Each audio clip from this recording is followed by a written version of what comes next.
prisoner in the freedom of your own thoughts. Inside the cells of your mind, it can be paralyzing to desire normalcy but feel trapped inside of your own personal horror loop, unable to move forward to obtain your goals.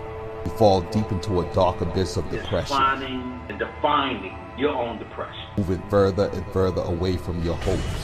What triggers your depression? Your dreams, they now have become nightmares. You've sunken into a place where your ambitions feel so far and out of reach. You feel hopeless, lost, alone, and unsure of how to get out. Searching for anything that can spark a ray of light to get you through. Your search is now over.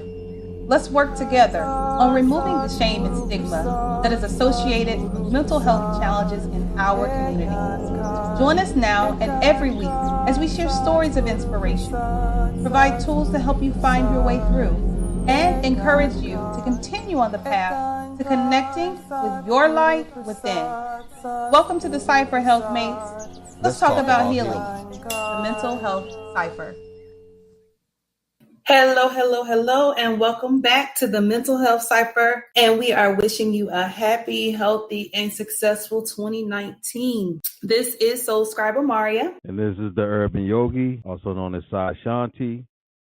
Happy 2000 Grind Team. I love it. Grind Team. Okay. So we are adding a new element to the podcast this year by incorporating workshops to consciously provide the easy and applicable tools and tips to help you grow through the challenges that you may face in dealing with mental illness as you become more mentally healthy and we all erase the stigma in our community. So in conjunction with the podcast, we're adding the workshop element, and we'll also be providing downloadable resources to assist you on your journey. Today's show is actually going to be a workshop, and it's all about negative thoughts and negative thinking. Are you exercising your demons to make them weaker, or exercising them to make them stronger? So before we get started, let's go into what are negative thoughts really? And according to the Encyclopedia of Behavioral Medicine, negative thoughts are cognitions about the self, others, or the world in general that are characterized by negative perceptions, expectations, and attributions, and are associated with unpleasant emotions and adverse behavioral, physiological, and health outcomes. Here are the questions for the negativity self-checklist. 1. Are you easily discouraged when you make a mistake? 2. Do you have a harsh inner critic? 3. Are you able to accept constructive criticism? 4. Do you often find yourself expecting the worst when introduced to something new? 5. Do you always come up with plan Bs to prepare yourself if what you want doesn't happen the first time? 6. Do you think that things never go your way? Or do you always feel like you always get the short end of the stick? 7. Do you believe you have a unique ability to see what's wrong in any given situation? 8. Do you have a physiological reaction before you answer a question that you disagree with? 9. After you have a heated disagreement with someone, do you often ponder what you could or should have said? 10. Has anyone ever called you negative? If so, have you reacted harshly towards it? And number 11, do you often find yourself complaining about people being negative? Question number 1 on the self-checklist is, are you easily discouraged when you make a mistake? Sai, what does that mean? What that means is sometimes you're not going to succeed at the goals that you set forth for yourself. But if the goals was worth setting, then the goals are worth seeing through, even if you hit stumbling blocks, even if you fall flat on your face, even if you fail forward. The path of success is paved with the bricks of failure. And then many times you must fail at something, especially if it's something new, it's something out of your wheelhouse, it's something out of your comfort zone. You will experience failure. But that doesn't make you a failure. You're just experiencing failure. But if you have a negative mindset towards that, that's going to open up the door for negative self-talk, self-doubting. Then you're just going to throw your hands up and just say, forget it. There's this old parable about this man who was mining for gold, and he spent many years mining for gold, and he became so disenchanted with the fact that he hadn't struck gold that he quit, and he was literally 2 feet away from getting gold.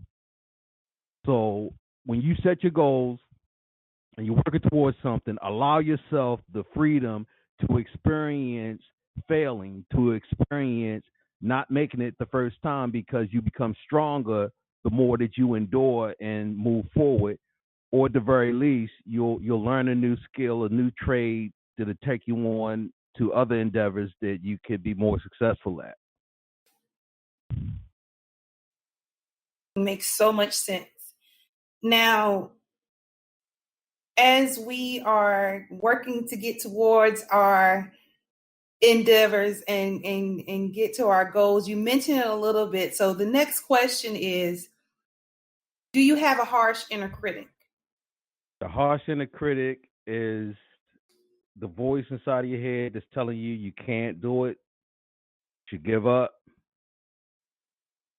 It's the voice inside your head that's telling you negative things about people and their intentions. Sometimes it's right on the money. Oftentimes it is not. It's a difference between being self-critical and being self-analyzing. When you're self-analyzing, you're allowing yourself a buffer, so to speak, to know that you're growing, you're a work in progress. You don't have all the answers. You're going to make mistakes, but you're patient enough with yourself to allow those mistakes to become powers, to become abilities, to become skills later on. But if you listen to that negative self-critic, it's always going to keep you in a perpetual state of frustration and anger, because you're not going to feel as though you could do it. No one has your back. No one is helping you to accomplish these goals, and you're a loser. You're a failure. You're going to fail at something before you even try. The negative self-talk is amplified when you hear it from people outside of yourself. But if you have that negative self-talk within yourself and you projecting that to other people, they're just going to mirror what energy you're giving them. So if you don't believe you could do it, they're going to say, well, yeah, I ain't think you was going to be able to do that anyway. Don't worry about it. You get it next time. So now you got the negative critic in stereo. You're hearing it inside your mind. You're feeling it inside your soul. And now you're hearing it outside yourself. Ooh, that's a good one. So with the reflective aspect of people coming to you and affirming your negative thinking, but how about if you feel like you're being criticized when you are doing work and it seems like people are against you, but they're really trying to provide constructive criticism? So how does being able to accept constructive criticism, and might I add, know the difference between constructive criticism and someone just mirroring the negative thoughts that you already have? That's a good question. You have to develop a thick skin. I know that's easier said than done, but this is what this workshop is about. We're going to hopefully help you to thicken your skin by thickening your insight, by thickening your wisdom and thickening your knowledge. Sometimes when you're getting criticized, you have to consider the source. You should have a close circle of friends and family, or someone you can connect with, someone whose opinion that you value, someone that you know wants the best for you, someone who mostly they're not going to say anything that's going to be detrimental to you. They're not saying anything to you that's going to be hurtful or malicious. To have someone like that, to have that confidant, to have that person who may be harsh in their criticism of you, may be harsh in their critique, only because certain people use the tough love style. Some people use I'm going to be kind of coddling, not saying that negatively, but, I'm going to be more coddling and gentle with how I speak to you because, they know you might have thin skin. So having that person or that voice that, that even though it might hurt, it might sting, that it's right. That they're telling you something for your greater good. Let that be your measuring stick. Let that be your measuring stick, because now if you're hearing this same critique or criticism from people other than that trusted source, 9 times out of 10, it's right. When I was in film school, my professor told us one time about us writing our screenplays, that if you let 3 or more people read your screenplay and all of them, 3 or more, say the same thing, chances are that you should listen to that. I think you can kind of apply with discretion, of course, that same philosophy to critiques and criticism. If you got different people who have nothing to gain other than seeing you do well or wanting the best for you or wanting to see you win, if you got 3 or more people that's telling you the same thing, that's really something that you should look at. If someone is just flat out criticizing you, they don't know you, they're projecting the energy, they just want to see you fail. They just want to see you fall on your face. They're doing it maliciously. Consider that source, and I know this is hard and controversial, but don't dismiss what they're saying. Because many times your harshest critics will be people who look for flaws within your character, within your chemical makeup, and they want to attack that. They want to bring that to the forefront. They want to put a spotlight on that. So it's not that they're saying something wrong. That's something you need to work on. But they, even though they're doing it with malicious intent, it's still a solid message of something that you need to adhere to, especially if you got a trusted source saying the same thing. Right. And excuse me, when someone says something to you, here's a good test as well for when someone says something to you. You can actually test your reaction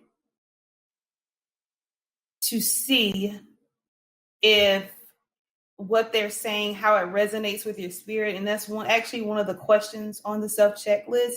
Do you have a physiological reaction before you answer a question that you disagree with? So let's say someone does criticize you or says something that maybe 3? You don't. No, that's number 8.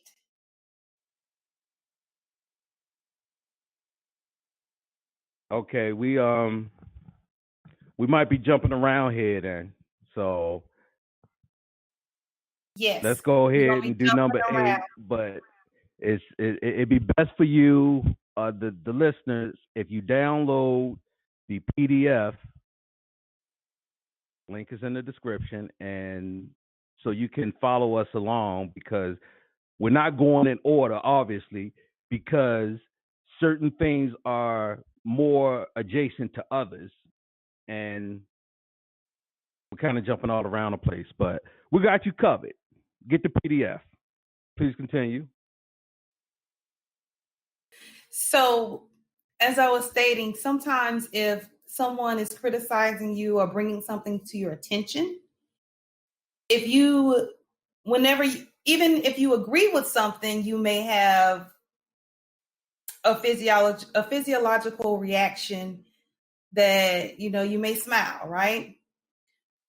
So when negative thoughts are in that same realm, we also have physiological reactions before we answer the questions. And let me actually say the question so we all can understand what I'm trying to say. Question number 8 is, do you have a physiological reaction before you answer a question that you disagree with? Having a physiological response means that if someone says something that gets you go, it gets you angry, you're going to feel a heated sensation inside of yourself. You're going to have all of these thoughts, and you're going to want to really just like attack them. So that's what having a physiological response means. Yes. And in order to combat and I won't say combat the physiological responses, but allow ourselves to recognize when we are having the negative thoughts. This checklist is available, and we're going to be in the next half of the show, or the workshop, going in on techniques for ways that you can begin to notice when you have negative thoughts and begin to work through them. So we'll be back in a few minutes once we have an update from our sponsors. Number 11 is so important, because if you're a negative person, or you have a tendency to speak negatively, you're going to have an adverse reaction to negativity when it comes from other people, because they're mirroring the same thing that you are projecting out into the universe. It's the laws of attraction. And it's very interesting. I'm speaking from experience, because I used to be a very negative person. I used to think negative. I used to speak negative. I used to feel negative. I used to dream negative. I used to have negative dreams. And I used to complain about other people being negative, which in itself was negative. So it was like a merry-go-round of negativity. I just couldn't find a way to get off. So number 11, it might be one of the most important questions that you could ask yourself when you're doing that negativity self-check. So let's move on to some applications. Yes. So once you've done your self-checklist and you found that maybe I have negative thoughts, and even if you don't, these are some applications that we have for you to begin incorporating techniques for a mindfulness practice. Number 1 is, in the morning, take at least 5 minutes to show gratitude for the things that you have now. In your mind or verbally, make a list of things that you're grateful for. And as you're doing that, you want to place a smile on your face when you list each thing. When you focus on the things that you do have versus the things that you want to have or you desire to have, you won't be able to get those things that you don't have until you appreciate the things that you do have. And it takes more muscles in your face to frown than it does to smile. When you smile, it releases endorphins that help you, especially in the morning, to calm yourself and be in a more relaxed state of mind to start your day off in a positive vibration. So this is why we structured that first mindful meditation to be practicing gratitude with a smile. And after the gratitude exercise, this is number 2, we want you to begin working with your breath by using an alternative nostril breathing technique. If you currently have issues with high blood pressure or shortness of breath, don't do this. What you'll first do is hold down your right nostril with your thumb. Inhale slowly and deeply through your left nostril. Hold your breath while softly pinching your nose with your thumb and finger, and then release your thumb only and exhale out your right nostril. Then inhale slowly and deeply. Hold down the right nostril with your thumb again and exhale through your left nostril. Then inhale slowly and deeply. You're going to repeat this cycle 5 to 10 times or as many times as you're able to. And let's mention also that if for some reason you don't feel comfortable when you start to practice this nostril breathing technique, just stop and don't do it. Number 3 is throughout your day, when things seem to get volatile and hectic, allow yourself to self-reflect immediately to avoid reacting in a negative way. You want to observe negativity in others or the negative situations silently, and then reflect upon that. Do you agree with what happened? And if you agree with what happened, how could you have handled the situation differently? If you don't agree with what happened, again, how could you have handled the situation differently? Based on the conclusions that you find, what different results or enlightenment could you receive? And lastly, in the mindfulness practice, so number 4, in the evening before bed, write out the situations that you encountered during your day and your responses. This will help you begin to keep track of the times you got caught in the negativity or made a different choice. You will also need to perform another 5-minute gratitude exercise as described in number 1 prior to going to bed. We recommend starting a 5-day practice in order to track your progress.